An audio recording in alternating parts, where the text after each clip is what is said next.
I am Father Robert Balacer, the National Director of Vocation Promotion, here with the Jesuit Conference and TJP, the Jesuit Post. We're here at the Colégio Santo Inácio, waiting, we think, for the Pope. Now, there's actually a funny story attached to this, and that was, we had heard yesterday that the Pope had canceled his visit to St. Ignatius Church and to the Collegio.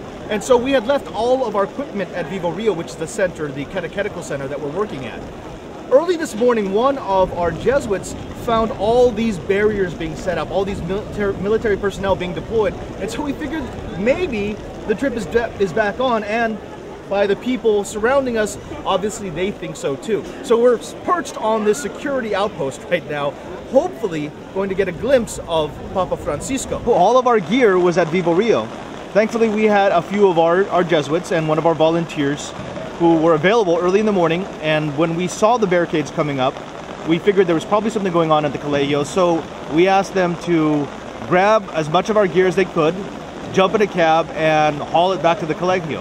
Well, of course, they had closed off the streets because, and actually there's one of our Jesuits right now, it's R.J. Fittinger. He's the one who absolutely hauled it back here.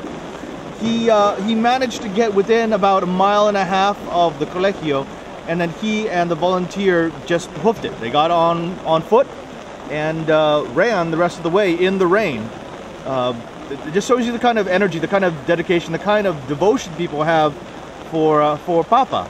They really want to see him. They want to see the new Pope. They want to feel the hope that he brings and feel the change, because let's be honest, he has electrified not just the Catholic world, not just the Catholic Church, but the world in general. People really do feel that something different is coming, and it's exciting. Okay, if we didn't know it before, I think we know it now. There's a huge detail, and there have been several huge details of police officers, military personnel, security officers who are cordoning off the street.